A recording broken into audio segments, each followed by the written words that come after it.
এখনো নিজ বাড়ি হবিগঞ্জ বাহুবলের স্নানঘাটে আছেন হামজা চৌধুরী। আজ রাতে ঢাকায় আসার কথা রয়েছে তার। বাফুফের সূত্র জানিয়েছে রাতেই টিম হোটেলে যোগ দেবেন তিনি। গতকাল দুপুরে বাংলাদেশে আসার পর সিলেট থেকে সরাসরি হবিগঞ্জে চলে যান হামজা। সেখানে নিজ বাড়িতে পরিবারের সঙ্গে অবস্থান করছেন তিনি। গতকাল হাজারো মানুষের ভালোবাসায় সিক্ত হয়েছেন হামজা, কথা বলেছেন, সবার সঙ্গে তুলেছেন সেলফিও।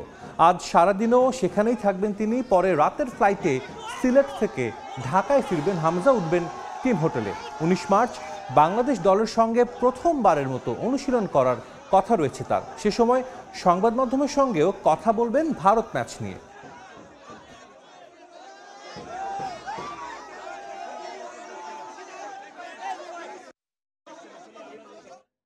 এই মুহূর্তে হবিগঞ্জের বাহুবলের স্নানঘাটে আছেন রিপোর্টার এস এম ইকবাল। হামজার সবশেষ খবর জানতে সরাসরি যাচ্ছি তার কাছে।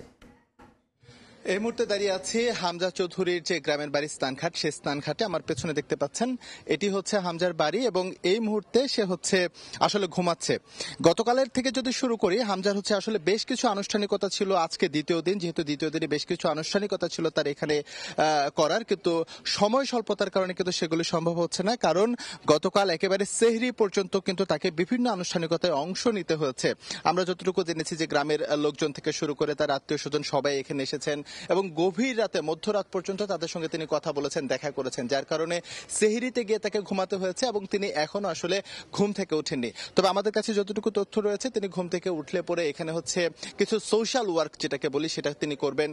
এই বাহুবলের যে স্নানঘাটে যে কিছু যে দরিদ্র জনগোষ্ঠী আছে বা দরিদ্র মানুষ যারা আছে তাদের মাঝে হচ্ছে তার কিছু আর্থিক সহায়তা, যেটা সেই আর্থিক সহায়তা প্রদান করার কথা রয়েছে এবং সেটা মোটামুটি আনুষ্ঠানিকভাবেই করার কথা ছিল। কিন্তু আসলে তিনি যখনই ক্যামেরার সামনে আসছেন বা বাইরে বের হচ্ছেন তখন প্রচুর পরিমাণে দর্শক বা জনগণ বা এলাকাবাসী যাই বলি না কেন সেটার সমাগম হচ্ছে দেখে কিন্তু আসলে এই কাজগুলো করতে কিছুটা বেগ পেতে হচ্ছে তাকে। তো এই মুহূর্তে আমাদের সঙ্গে আছেন একজন, যিনি হচ্ছেন একদম গতকাল থেকে দেখতে পাচ্ছি হামজার বিভিন্ন বিষয় একদম খাওয়া দাওয়া থেকে শুরু করে সবকিছু দেখাশোনা করেছেন। তিনি আছেন আমাদের সঙ্গে। তার কাছ থেকে আসলে জানতে চাবো আজকে হচ্ছে আসলে হামজার কি কি কর্ম পরিকল্পনা রয়েছে বা তিনি কি কি করবেন।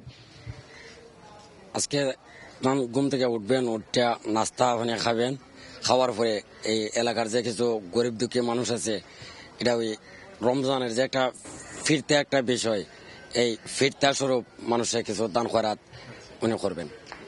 এছাড়া যে আরো শুনেছিলাম যে মাছ ধরবেন বা হচ্ছে বিভিন্ন ছেলেকে নিয়ে একটু মাদ্রাসায় যাবেন, বিভিন্ন জায়গায় ঘোরাফেরা করবেন, এগুলি কি করার কোনো সুযোগ থাকছে কিনা? এগুলা তো করার কথা ছিল, পুকুরে নামবেন, মাদ্রাসায় যাবেন, বাড়ি দেখবেন, এগুলার তো সময় হচ্ছে না বা একটা পরিবেশ হচ্ছে না। আমার যেদিকে যান ওদিকে মানুষ একটা বের করে ঘেরাও করে, যে কারণে আমরা নিয়ে বাড়িতে পারি না। জি ধন্যবাদ। আসলে শুনতে পাচ্ছিলাম যে কালকে থেকে যে এখানে হামজার সঙ্গে ছিলেন এবং আমি যদি হচ্ছে আপনাদের যদি একটু ঘুরিয়ে যদি দেখাতে চাই, এখানে কিন্তু আসলে প্রচুর লোক ইতোমধ্যে কিন্তু সমাগম হয়েছেন এবং তিনি কিন্তু বলছিলেন যে হামজার ছেলেকে নিয়ে একটু এখানে পেছনে একটা পুকুর ঘাট রয়েছে, সেই পুকুর ঘাটে যাওয়ার কথা ছিল, তিনি পুকুরে সাঁতার কাটবেন বা হচ্ছে ছেলেকে নিয়ে বড়শি দিয়ে মাছ ধরার কথা ছিল। কিন্তু আসলে তিনি যখনই বাইরে বের হচ্ছেন তখনই প্রচুর পরিমাণে এলাকার যে জনগণ এসে হাজির হচ্ছেন, তারপরে গণমাধ্যম কর্মীরা আছেন, যেসব কারণে হচ্ছে আসলে তার যেই স্বাভাবিক যে কার্যক্রম সেই স্বাভাবিক কার্যক্রমগুলো ব্যাহত হচ্ছে, যার কারণেই তিনি হয়তো বা বের হচ্ছেন না বা বের হতে পারছেন না। এবং আমাদের আজকে গণমাধ্যম কর্মীদের সঙ্গেও কিন্তু তার আসলে একটি সেশন ছিল বা কথা বলার কথা ছিল যে আসলে তিনি কি করতে চান, যে কয়েকটা দিন হচ্ছে তিনি বাংলাদেশে আসছেন সেগুলি আসলে সম্ভব হচ্ছে না। তবে যতটুকুই তিনি সম্ভব হয়তো বা দু একজনের কাছে তিনি শুনছিলেন একটু আগে যে ফিতরা দেবেন, সেই ফিতরা হয়তো দু একজনের কাছে দিয়ে বাকি কার্যক্রম হয়তো বা তার পরিবারের পক্ষ থেকে সম্পাদন করা হবে।